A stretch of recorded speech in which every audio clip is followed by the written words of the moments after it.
Video کو like کریں، ہمارے چینل کو سبسکرائب کریں، پاس والی بیل آئیکن کو دبا دیں تاکہ ہماری آنے والی ہر نیو ویڈیو کی نوٹیفیکیشن آپ کو ملتی رہے۔ پہلی جنگ غازی عباس نے صرف 12 سال کی عمر میں لڑی ہے۔ پہلی جنگ غازی عباس نے، جنہیں قمر بنو ہاشم کہتے ہیں، مولائے کائنات کے ہم شبی تھے۔ یہ غازی عباس بہت خوبصورت تھے اور قد اتنا اونچا تھا، مورخین نے لکھا ہے، پتہ نہیں کہاں تک انہوں نے انصاف کیا ہے، قد اتنا اونچا تھا کہ جب اونٹ کو چارہ کھلاتے تھے تو اس کی پیٹھ پہ ہاتھ رکھ کے کھلاتے، یہ، اور سینے بڑے چوڑے تھے۔ قدرت نے بہت حسن دیا تھا، نوازا تھا، اسی حسن کی وجہ سے ان کو قمر بنو ہاشم کہتے ہیں۔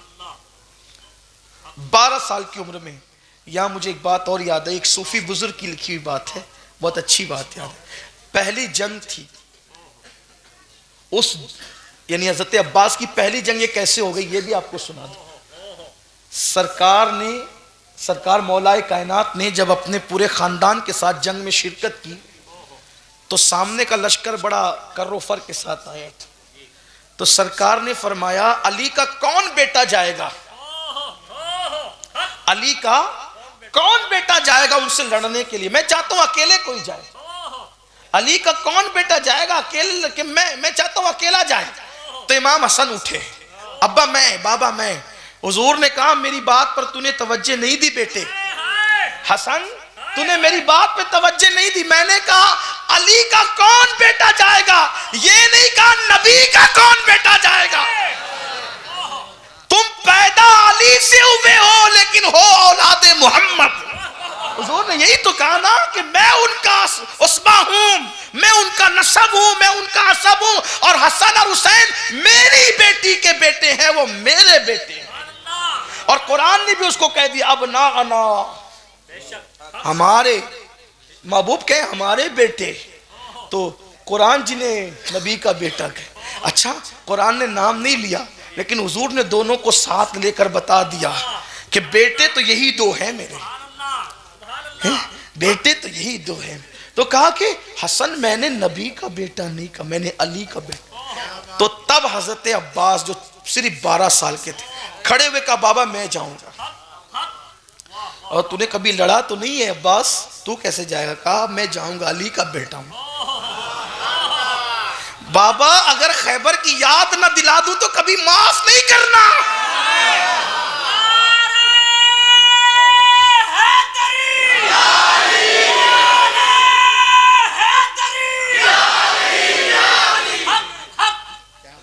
مجھے یہاں ایک بات اور یاد آ گئی لغت کی۔ نبی کے گھر میں جو نام ہے نا، نام کیا ہے؟ جعفر، عباس، حیدر، حمزہ۔ کبھی سوچا کسی اور گھر میں یہ نام آپ کو شاید نہیں ملیں، حمزہ، جعفر، عباس، حیدر۔ لغت میں ماہرین لغت بتاتے ہیں کہ یہ سارے نام شیروں کے ہیں۔ حمزہ بھی شیر کا نام ہے، عباس بھی شیر کا نام ہے، جعفر بھی شیر کا نام ہے، اور حیدر بھی شیر کا نام۔ یہ عربی زبان کی وسعت ہے، اور زبانوں کا حال یہ ہے کہ کئی چیزوں کے ایک نام ہوتے ہیں، اور عربی زبان کی وسعت کا حال یہ ہے کہ ایک چیز کے کئی نام ہوتے ہیں۔ یہ عربی کی فصاحت ہے، یہ عربی زبان کی وسعت ہے، اس لیے کہ ساری زبانیں ملا جلا کر بنی ہے اور عربی زبان آسمان سے اتری ہے، یہ عربی زبان کی خصوصیت ہے۔ تو کہا جاتا ہے کہ شیر جب غار میں سستانے کے لیے بیٹھتا ہے تو شیر کو جعفر کہہ دیتے ہیں، ٹھیک؟ پھر وہ شیر جب شکار کو دیکھتا ہے اس کو حمزہ کہتے ہیں، پھر جب وہ گھراتا ہے اس کو عباس کہتے ہیں، اور جب حملہ کرتا ہے شکار پہ تو اس کو حیدر کہتے ہیں۔ اسی لیے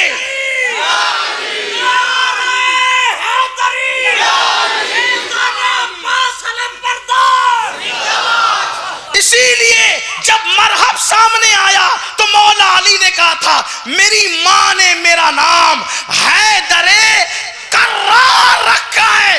ایک ہے فرار بھاگنے والا, ایک ہے کرار پلٹ پلٹ کر حملہ کرنے والا. تو میری ماں نے صرف حیدر نہیں, حیدر کرار رکھا ہے, یعنی شکار پہ پلٹ پلٹ پلٹ پلٹ پلٹ پلٹ کر حملہ کرنے والا. اسی لیے تو علی کا نام اب بھی آتا ہے تو لوگوں کو, کچھ لوگوں کو برداشت نہیں ہوتا, کیونکہ علی نے اتنے حملے کیے ہیں کہ آج تک اس کا درد ہو رہا ہے.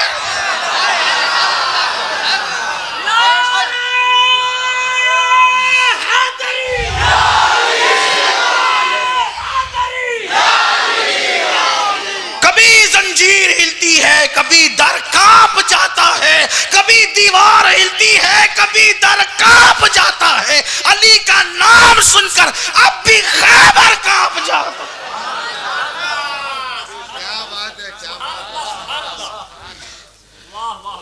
کہا ابا جی میں جاؤں گا. عباس 12 سال کا اور ہزاروں کا لشکر ہے سامنے.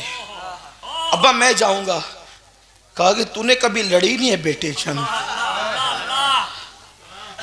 اچھا یہ بھی بتاؤں آپ کو, یہ جو عباس ہے نا, غازی عباس, مولا عباس, آج ایک نشست تھی کچھ بزرگوں کے ساتھ میں, تو میں نے بتایا کہ جس سلسلے سے ہم لوگ وابستہ ہیں, مہاراجہ مطہرہ کا وہ جہاں خاندان موریث اعلیٰ بلگرام شریف, ہندوستان میں وہی خانقاہ ہے, اور وہاں کے جو بزرگ جو پہلے تشریف لائے تھے, میر دعوت الصغریٰ بلگرامی رحمۃ اللہ علیہ, وہ خواجہ قطب الدین بختیار کاکی کے خلیفہ ہیں, مرید ہیں.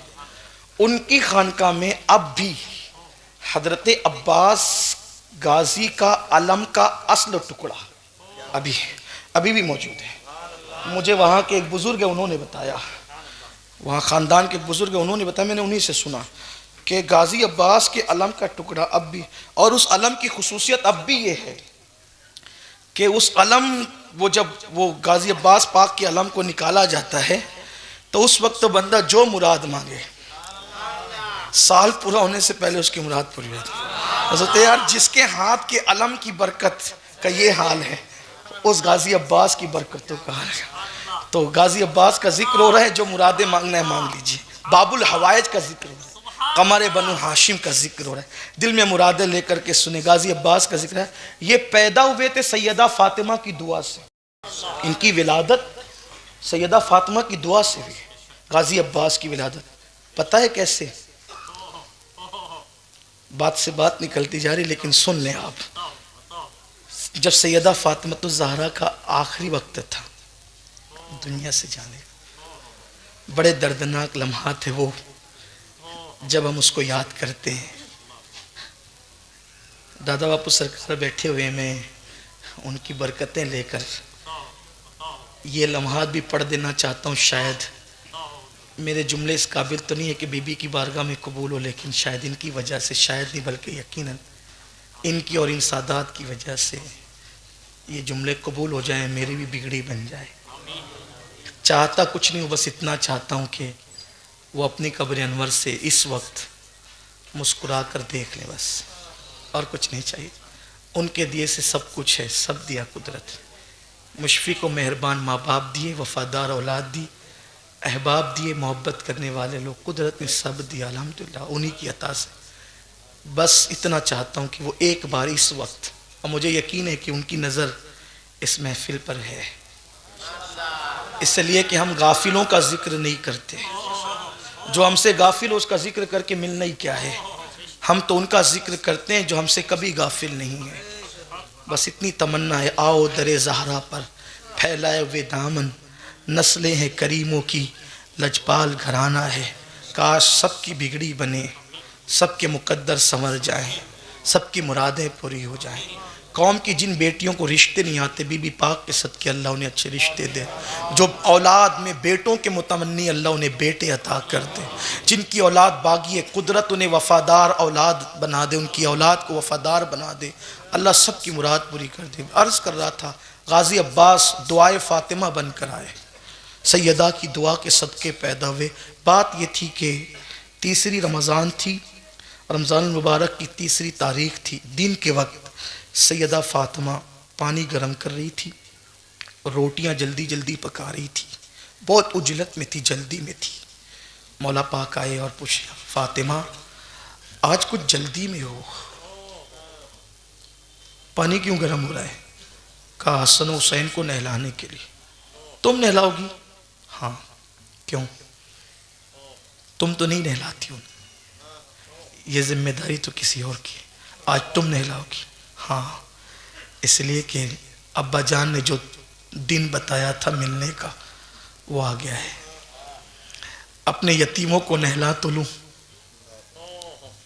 اپنے یتیموں کو نہلا تو لوں، کیونکہ جنہیں 3 دن تک پینے کو پانی نہیں ملے گا انہیں غسل کا پانی کہاں سے میسر ہوگا۔ اپنے یتیموں کو نہلانا چاہتی ہوں، کپڑے اپنے ہاتھ سے پہنانا چاہتی ہوں، اور سیدہ زینب کو، ام کلثوم کو، امام حسن کو، امام حسین کو، سب کو بٹھا کر اپنے ہاتھوں سے لقمے بنا بنا کر منہ میں ڈالتی تھی۔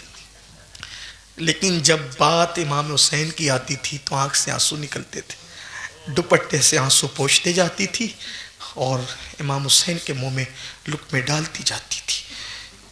امام حسن کے ساتھ ایسا نہیں تھا، لیکن جب امام حسین کے منہ میں لقمہ ڈالتی تو آنکھ سے آنسو آتے اور دوپٹے سے آنسو پوچھتی تھی۔ امام حسن نے کہا میں یہ اب بھائی حسین کو کھلاتے وقت تو کیوں روتی ہے؟ تو رو پڑی، کہتی ہے کہ بیٹا اس وقت کھلا کے کربلا یاد آتا ہے، آج اس لیے کھلا رہی ہوں کہ جب کربلا میں میرا بیٹا بھوک سسکیاں لے گا، تڑپے گا، تو ماں کے لقموں کی لذتیں اسے سہارا دے گی اور تسلی دے گی، اور پھر جو ہے وہ ضمیر کا سودا نہیں کرے گا۔ بہرحال کھلایا پلایا اور شہزادوں سے کہا کہ جاؤ نانا کے مزار پہ جاؤ۔ دونوں شہزادے نکلے تو بی بی نے مولا علی کو ان کا ہاتھ اپنے ہاتھ میں لیا، کہا علی میرے بعد جب میرا انتقال ہو جائے گا دوسری شادی تو کرو گے نا آپ، دوسرا نکاح تو کرو گے نا۔ جب مولا کائنات نے یہ سن لیا کہ آخری وقت آ گیا ہے تو اب سوچا کہ دنیا سے جاتے جاتے میں ان کا کیا دل دکھاؤں کہ شادی کروں گا یا کیا۔ تو کہا علی میری موجودگی میں اللہ کے رسول نے تم پر حرام کر دیا تھا کہ تم دوسری بیوی نہیں کر سکتے، لیکن میرے بعد تو تم کرو گے نا۔ مولا کائنات نے کہا فاطمہ ایسی بات کیوں کر رہی ہو؟ تو سیدہ نے کہا تھا کہ کرو گے نا، اور کرنا ضرور کرنا، لیکن میری گزارش ہے علی کہ جب دوسری بیوی کرنا تو کسی بہادر خاندان میں کرنا، جب دوسری بیوی کرنا تو کسی بہادر خاندان میں کرنا۔ کیوں؟ نکاح تو کبھی دینداری، کبھی خوبصورتی، کبھی مالداری، کبھی نسب کی بنیاد، یہ بہادر خاندان میں نکاح۔ سیدہ نے کہا علی اس لیے کہ جب میرا حسین کربلا میں ہوگا تو نہ آپ ہوں گے، نہ میں ہوں گی، نہ حسن ہوں گے، کوئی نہیں ہوگا نا۔ تو آپ بہادر گھرانے میں جب نکاح کریں گے تو اس عورت سے جو بیٹے پیدا ہوں گے بہادر ہوں گے، وہ تو وہ کربلا میں میرے حسین کا ساتھ دیں گے۔ تو مولا کائنات نے جو دوسری بیوی کی نا ان کا نام بھی اتفاق سے فاطمہ ہی تھا، لیکن اس خاتون کی کنیت تھی ام بنین۔ ام بنین، ام بنین، ام بنین کا مطلب کیا؟ بیٹوں کی ماں۔ تو یہ سیدہ فاطمہ کی دعا کی برکت تھی کہ اللہ نے ام بنین کو بیٹے ہی بیٹے عطا کی، سب بیٹے دیے اور بہادر، اور انہی میں بیٹے کا نام تھا عباس۔ لیکن بات آ گئی تو ام بنین کو بھی سن لیں کہ سوتیلی ماں کبھی اپنی حقیقی اولاد سے زیادہ سوتیلی اولاد سے پیار نہیں کرتی، بلکہ کوئی سوتیلی ماں، اگر کوئی یہاں سوتیلی ماں ہو تو مجھے معاف کر دیں، میں اکثر کی بات کر رہا ہوں، بعض اگر ہو تو الگ بات ہے، لیکن جٹھانی دیورانی کے بچوں سے تو پیار زیادہ ہو سکتا ہے، لیکن سوکن کے بچوں سے پیار میں بہت مسئلہ رہتا ہے۔ اور پھر خود کے بچے کے مقابل میں تو کسی سے پیار نہیں ہوتا عورت کو، اپنے بچے کے علاوہ کسی سے اتنا پیار نہیں کر سکتی کوئی ماں، لیکن یہ ام بنین اس عورت کا نام ہے۔ جب میں جنت البقیع میں ام بنین کی قبر پر جاتا ہوں تو میں کہتا ہوں اللہ آپ کو جزائے خیر دے، تم نے حق ادا کیا ہے، حضور کے گھرانے کی غلامی کا ام بنین تم نے حق ادا کیا ہے۔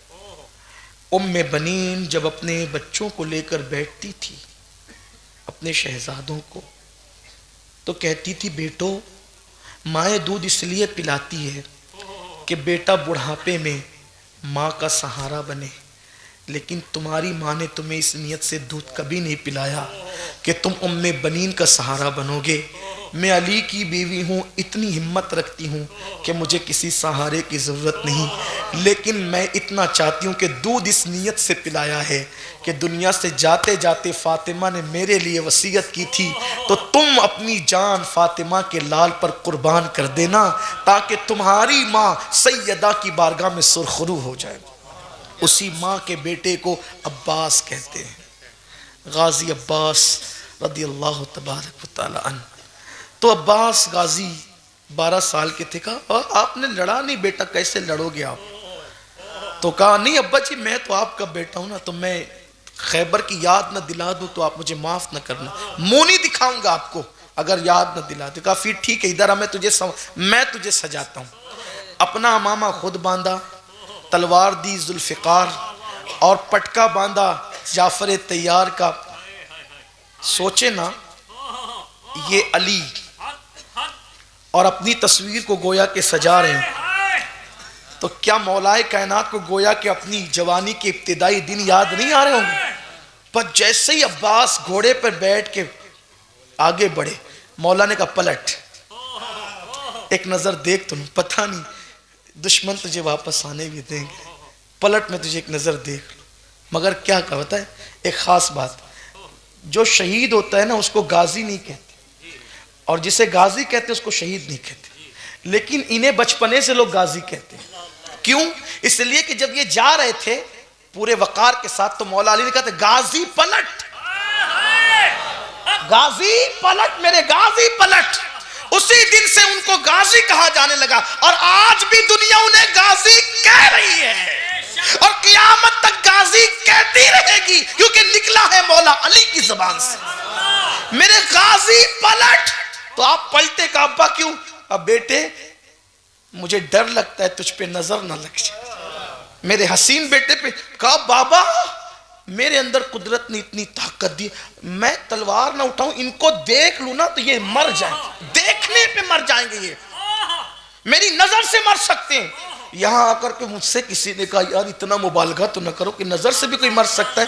میں نے کہا میرے عزیز تجھے بخاری کی وہ حدیث یاد نہ رہی کہ میرے آقا نے فرمایا جب بندہ نوافل کی کثرت کرتا ہے تو میں اس کے ہاتھ بن جاتا ہوں، اس کی آنکھ بن جاتا ہوں، اس کی زبان بن جاتا ہوں۔ ارے اگر قہر کی نظر سے عبد القادر جیلانی دیکھ لے تو بندہ مر سکتا ہے، یہ تو دادا ہے عبد القادر جیلانی، اگر ان کی آنکھوں میں اتنی تاثیر ہے تو بات کیا ہے؟ ان کی پرتھوی راج کے لیے غریب نواز کہہ دے کہ میں نے پرتھوی راج کو زندہ گرفتار کروا دیا، بول دیا نا گرفتار کروا دیا، ہو گیا گرفتار، ہو گیا گرفتار۔ تو وہاں تو زبان کی بات ہے، آنکھ کی بات ہے۔ بہرحال یہ ہے